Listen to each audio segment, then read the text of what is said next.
Otherwise, we will carry on to, I have half an hour to share about forestry, farming, and gardening, a fusion of that for peace and productivity. That has been kind of my passion and a big part of my life for the last 18 or so years, as far as what I have studied in school and done for work and home and family. So that's what I feel like is really rooted in permaculture thinking and philosophy, and a great introduction to some of these principles, but from more of that education, practical, hands in the dirt sort of lens. There anybody last chance to share your name? Okay, and in that heart of what I'm going to share on, if you have any specific questions or thought trains you want me to speak to, I'll get to that. I'll probably dialogue the most. I have some little videos I can share of landscapes I've taken care of and a little farm tour if I can figure out how to screen share well. Otherwise, I'll just share a bit about my education and what I've been doing, and this sort of concept that I think makes, thank you, host, that makes gardening easier. So in school, I began my kind of education in forest ecology and natural resource management. And there was a big emphasis on how can we use management, like logging basically, and understanding of forest systems to help guide the forest from these really unhealthy monocultures that you see a lot in Western Washington, where there's one or two types of trees, generally predominantly Douglas fir, planted densely, and then it gets tall and it's all shade, it's dark, it's unhealthy. That's what a lot of the forest looks like here. How can we log and plant and allow for natural regeneration to turn that into a healthy, diverse landscape? So while I was studying that in school, I worked at a nursery where we learned all of these ornamental plants and how you can put them in the landscape to solve a problem. Like, I want to fill this area so I don't have to weed, or I want food, or I want to cover a view. And ornamental horticulture had this idea that whatever problem you have when you're outside, there's a certain plant that can solve that problem for you. And so that's what I learned in for my job. My day job was working at a nursery. In school, I did the forestry. And then at home, I was young. I ended up, I think I was maybe 21 when I got about an acre to steward in Port Angeles. And I wanted to grow food on that space, and I just loved gardens. And I found out about permaculture when I was a late teenager. And so I had all of these thoughts of integrated systems and the benefit of polycultures and using what's in the landscape that influenced my thinking. And it brought together the forestry world and the ornamental world.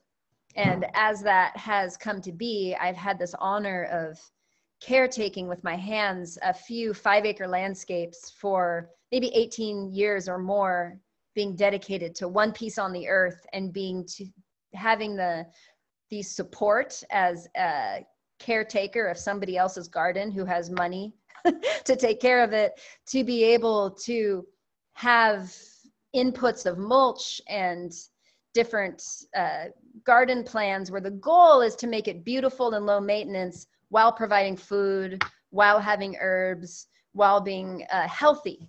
They are not permaculturalists, but they respect my education and experience, and we've been able to use permaculture philosophy in an ornamental landscape so that it's low maintenance. And now we have 5 acres of gardens, intensive gardens, berms, rose garden, flower garden, orchard, big swales and berms that we've put in, all of these features to utilize what is in the landscape for beauty and peace and productivity. And it's incredible to see that 5 acres can be managed by about 4 hours a week by one person with hand tools, if you have the occasional input of a tractor or a work party to take care of something. And that's organic gardening, weeding driveways with hose, all the stuff. So if we feel like maybe like our garden is too much, perhaps certain parts of it need a reset to mimic a forest with the garden. And what that looks like is understanding that, like in the forestry learning, when you have a mature landscape, there's these layers. There's the overstory of the big trees. Then there's shade tolerant trees that are growing in the middle layer. Then there's the shrubs that take that kind of up to 6 foot buffer. Then there's all the ground cover layer. And what you have in any garden, in any place in the world really, is growing space. And whatever growing space you have, something's going to grow there. And what we get with our mind and our understanding of plants is this opportunity to put a Doug fir there, or maybe a stone pine because we want nuts or something. And we know that over the next 20 years, it's going to grow up to be 60 feet tall and 30 feet wide. And we can plan to put a Japanese maple there because it'll be beautiful, and then we'll be happy and we'll have a place to meditate. Or we can put a crab apple there because that'll be nice for the birds and we can make jam, or whatever our heart needs, as long we can design what is going to fill all those layers. And in doing so, we can create a space that fills all of those niches that they want to grow into.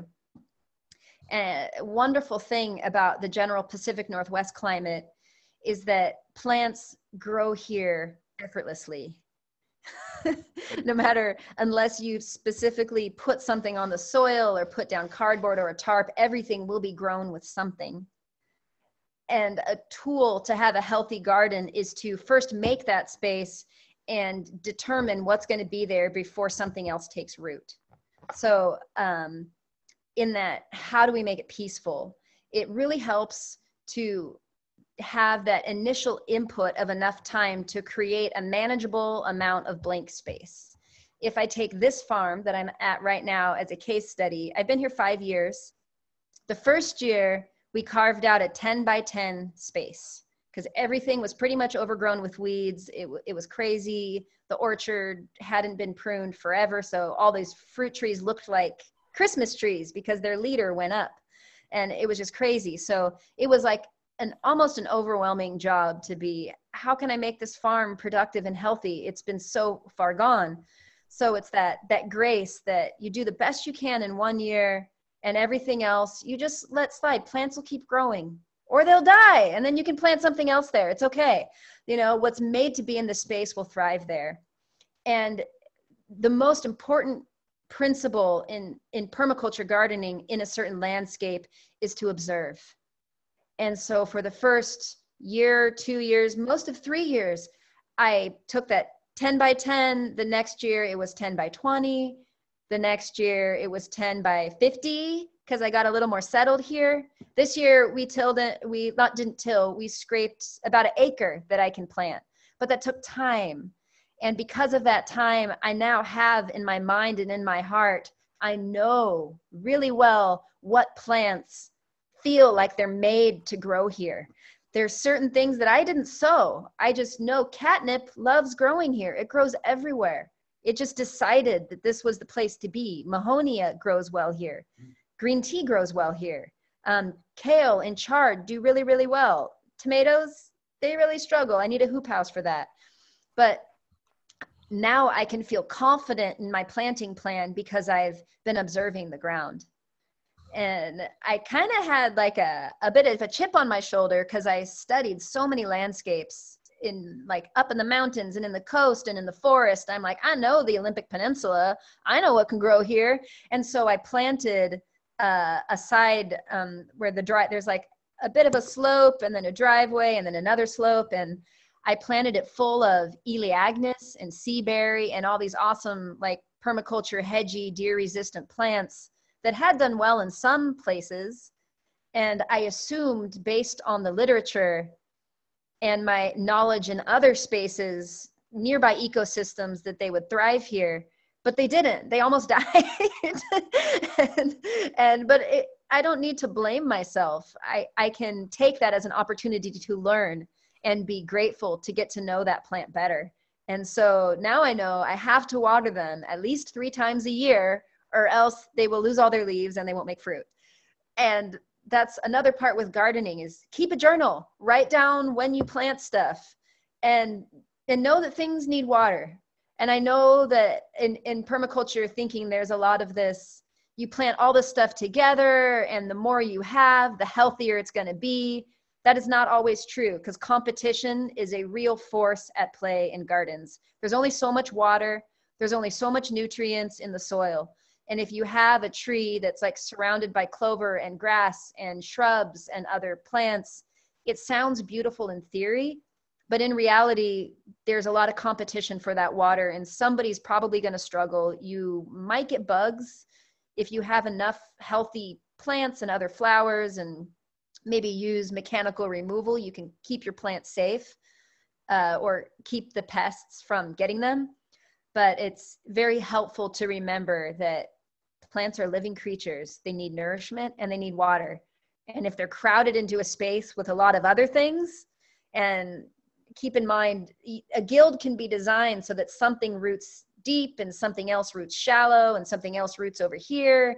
And this plant likes it drought, and then this plant likes it wet. So with time, you can design a guild that is like a forest system, where every plant is happy about how crowded it is and how much water it gets and how much light it gets. But it's also possible that we're throwing a bunch of plants together and telling ourselves and those plants, I know you, this is how you're supposed to behave in this situation. And the plants might not respond the way that we think they will. So as we garden, have an open heart to like listening to that plant. Ask it, it knows it's like meh, but it will tell you in subtle ways that it wants more sunlight or it wants more water. A good clue is that a leaf will kind of droop. It's called flagging. That's what they do when they don't get enough water. And if they seem really stretched out, they're probably not getting enough light. This summer, I tried doing like a guild of buckwheat and sunflowers and peas all growing together. And the sunflower was so sad that everything was growing around it, that it only finally bloomed last week. It didn't even grow until I weeded all the buckwheat and the peas away from it. There was barrage, and there was this beautiful cacophony of pollinating flowers, and it was gorgeous, but that sunflower needed sun. And being in that position of competition, it didn't have the resources to grow tall and strong and be a support for everybody. It was struggling for dear life to be able to see the sun. So were I wanting to be a kind gardener to that sunflower, if I wanted to let it be the structure that I envisioned it to be, I needed to have given it maybe a foot on either side of gardening. Now, one of my favorite tools for gardening is a hoe. Yes, I love my hoe downs, because with that, I can take probably about a half an acre, and I can keep it really productive in maybe 15 minutes a month. It takes an initial sowing, and I'll put little sticks in the ground with a string across to mark where I'm planting. So this is more intensive than a lot of permaculture places, and I don't want to do this for my whole garden, but if I want to know that I'm going to have salad, or I'm going to have big carrots, or like big leaves of romaine that I can use for a salad, I want that to grow. And I don't like bitter salad. I like sweet salad. So I want to make sure it has plenty of water. If your salad doesn't get water, it does not taste good. And so that's a priority of mine. So for my salad bed especially, I will plant it in a row so I can use my hoe and come in and just weed out all the competition quickly. I can just scrape down everything that's not in that row, and I'll know that I'll be getting out everything else. And I have a lot of weeds in my garden, because it's not weeds, it's friendly, self-sowing crops of what I like. This is another great food garden survival, perpetual, kind of lazy seed saver strategy, is to take plants that self-pollinate, like lettuce and kale and chard and mustard greens and arugula and parsley. All of those plants, let a handful of plants go to flower. And then if you have your big old long flowering stalk, kind of cut it off a little bit above the root ground and just throw that whole seed head on the ground somewhere. That's what the plant would be doing in nature, rather than saving all the seeds and putting them in a bag and putting them in your cupboard. In that sort of situation inside, they're likely to be exposed to moisture or heat, and that will kill your seed. but it has spent thousands of years living and growing by going to flower and falling on the ground and coming back. And a great benefit of taking seeds from your own garden is that they are uniquely adapted to your conditions. So the kale that's coming from here and the catnip that's coming from here, it is amazingly hardy. Like I have catnip that's 3 feet tall, that's covered with leaves and covered with flowers, where I hear other people around here who bought catnip at the store or, you know, at a garden center, it dies really quickly. A lot of catnip comes from California nurseries, so it makes sense that it wouldn't like our cold, wet, low light conditions. I see catnip grows like in Hawaii, you know, that rootstock, the little bit of variability, even though it's the same Latin name, same plant, it's not the same plant. There's a little bit of diversity because of where it's grown and lived and died. Yeah, those are a few bits.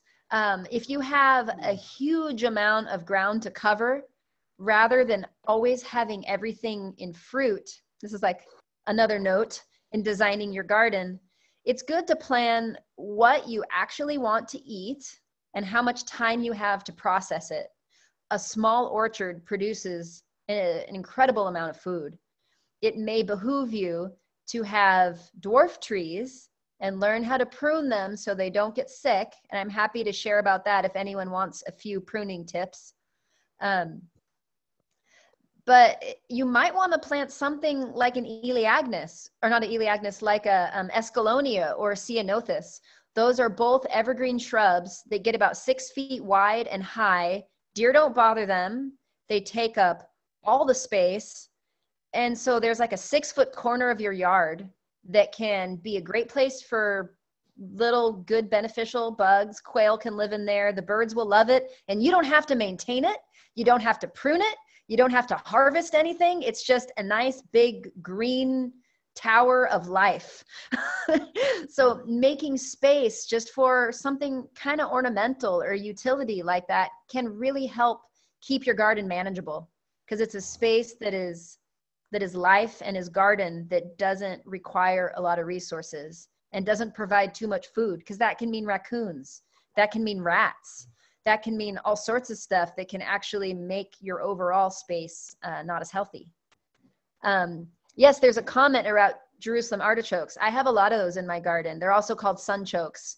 They're great. The ones in my yard do grow. I've had them grow 12 feet tall. They look like a sunflower and they have a root that is pretty yummy. I like to saute it or mix it with potatoes. It can be starchy and give some people indigestion, but other people it's great for. So for some pruning tips, in general, everything wants light and air. As a rule of thumb, with any pruning job, you usually don't want to take off more than 1/4 of the canopy or leafy structure at any go, because it can really stress out your plant. There are some circumstances, like if you have a really big rhododendron and it's just growing into other trees and it's too much, you can cut them. It's the same with a smoke bush. These are more ornamental, but with those sorts of shrubs, you can take them down to about 1 foot of the ground and they'll grow back. And that's like a cutback plant or coppicine. That's the one type of situation where you can cut something back very far. But in general, don't ever take more than 1/4 of the canopy at a time. 1/3 maybe, but 1/4 is safe.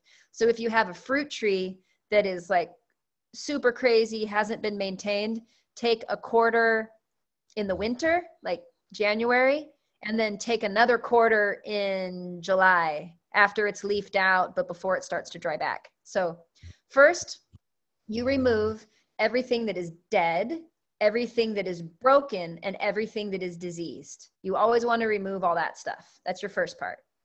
And that doesn't necessarily, if you're sure that it's dead, it doesn't contribute to your 25%.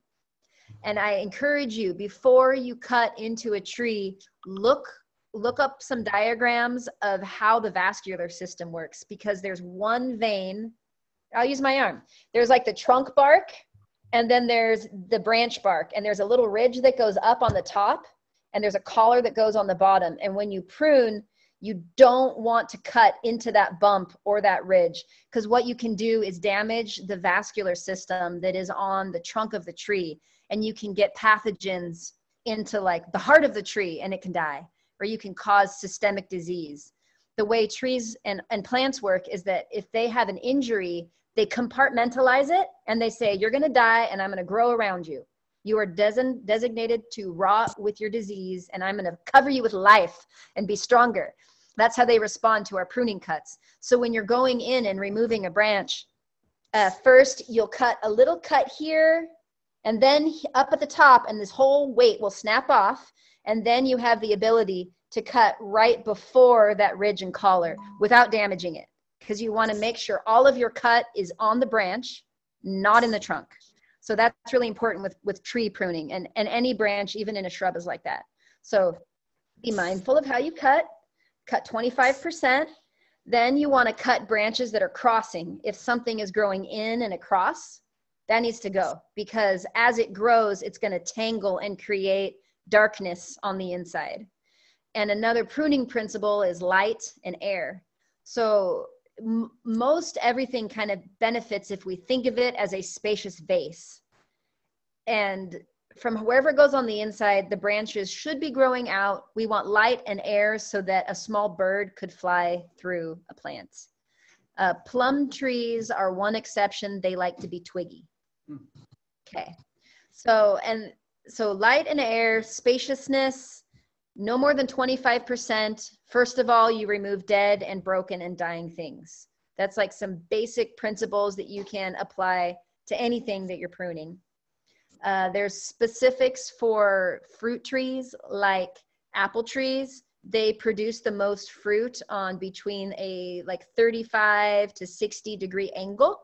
So if you encourage your branches to grow in this sort of range, you'll develop fruiting spurs. They also develop fruiting spurs on old wood. So if you have an orchard that doesn't seem to be productive, it could be that somebody keeps cutting the new growth every year, and then its response is just to grow more leaf because it feels attacked. If it is allowed to grow long, it's my theory that it has adapted to have a bushy outer layer to be lightly grazed, so the inside makes the fruit, because it produces fruiting spurs on old wood. But with an apple tree, once it gets its fruiting spurs, they're good for about 7 years. So if you see and you have really good fruit production, you can maintain that size by cutting back all the leafy growth past your fruit production. So that's apple trees. Now, plums are different. They produce fruit on all your new stuff. So if you prune, if you tip everything, tipping is what plums like. So if you have a plum tree, you want to cut that all over the place. Every branch, cut every branch, and then it'll make new branches, and all of that new growth will have fruit. There's different specifics for everything if anyone wants to ask me a question, but I think those are the most common ones. Some plants like pears kind of grow like this, and one of our jobs to help them be healthy is to encourage wider, this is called a crotch angle. And so you can use a stick or the way you prune to make it create more lateral outward growth. It'll help it have a broader angle that can bear more fruit weight as time goes on. Okay, so that was a lot of information. And I'm supposed to stop now and give us 10 minutes before we have Abby go on. But if anyone has any questions for me, I will answer them. I hope that that wasn't just too much information coming at you. But in summary, I would say it's awesome to just pay attention to nature. Plants are so wise, and healthy deep forest systems can teach us a lot about layering, and have grace for the process. Another forestry lesson is succession. No forest is static. There is not one way that a healthy forest looks. It's always changing because things are growing. Always. So every garden is going to need, it doesn't necessarily need inputs, but it's helpful to remember that every life in there is growing and spreading and changing. Yeah.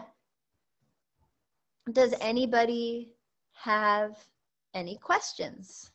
I will look for a hand raised or a chat, or you can unmute yourself and interrupt me. I'll take a couple minutes and then we can, yeah, Abby's on at 7, so we can have 8 minutes of conversation, or I can just talk garden. I have some gardens. I could also try to screen share a little tour of our farm. Looks like Becca and Mary also unmuted themselves. So you want to say, they have a question maybe? I do. I know you're supposed to prune peaches in the summertime, and I'm wondering if it's too late to do it if we have a dry spell next week. From what I understand is that it's still safe to prune them as long as your tree hasn't started to show signs of fall distress. Once your plant, its leaves start to get like a little, it's something, the colder nights, it depends on where you are, trigger your plant to go into fall mode. And when the leaves dry up, they're pulling all the sugars out of the tree back into the roots. And it's good to have your pruning done before that happens. So you know that from where you are, or maybe there's like a garden place that might know. But if it seems like your tree is still in its vibrant growth, growing fruit space, you're probably safe. Thanks.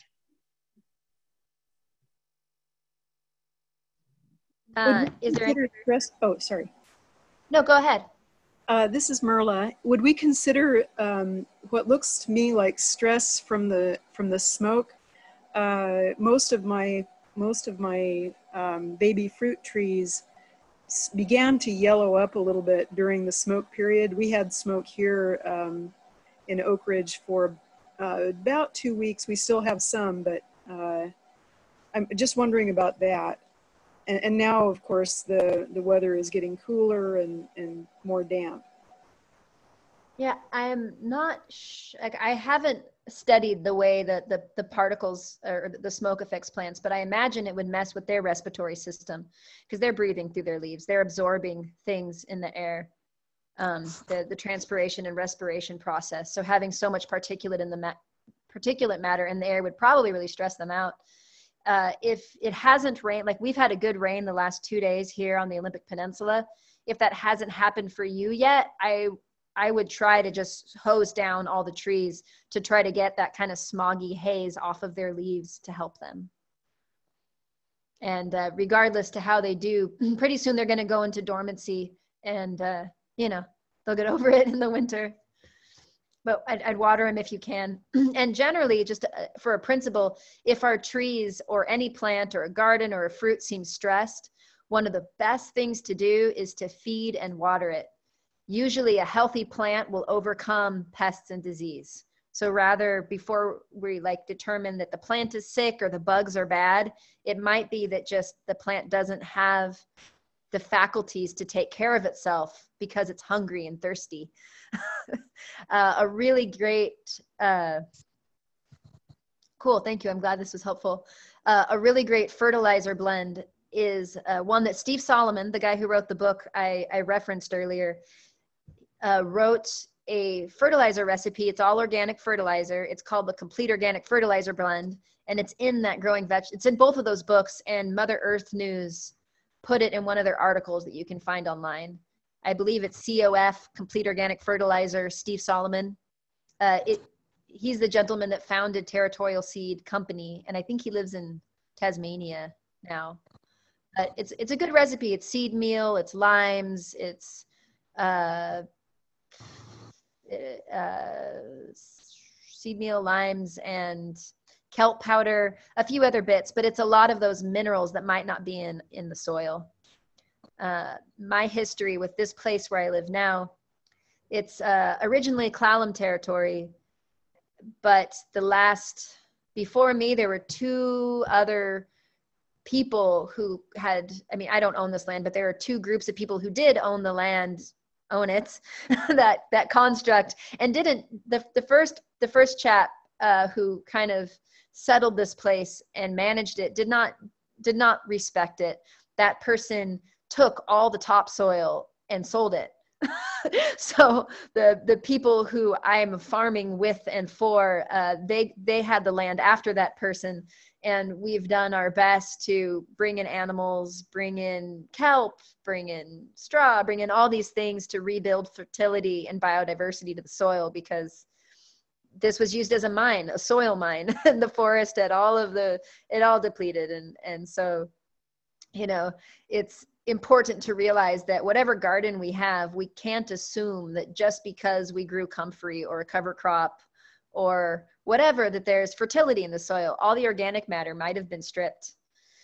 And we don't know what was going on before. Abby asked, what's my favorite way to feed plants? I really like kelp powder. And here, I love having geese and ducks and goats that I feed well. I give them sunflower seeds and organic dairy goat ration, and I give them kelp powder, and I feed my animals really well, and then I can compost their lifestyle, or I just move them around and I don't even compost it. I let the ducks and geese live in the orchard, and then the goats are near the orchard, and every couple of years I'll take all their straw and bedding and just mix it into the garden.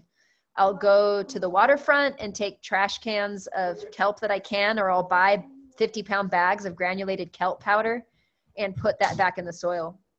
I am super duper blessed to have an irrigation ditch that goes right to the Dungeness River. So I know there's fish and wildlife from the forest that's in the water that I get to water my plants with. And I believe that helps. And so my proximity to that beautiful free river that is filled with salmon is something that humbles me and causes great gratitude. Yeah, but otherwise fertilizer, I make the complete organic fertilizer blend that Steve Solomon uses. Mike Mackey made a fertilizer pellet that had biochar mixed in it too. And I put that on some things. Yeah. 659, is there any other, there's a comment from Kathy about using MaxiCrop. Cool. There was a, oh, and there was a hand raised. Marley had her hand raised. Marley Long. Yeah, Marley. Can you unmute yourself? Do you have something to say? I just had a question.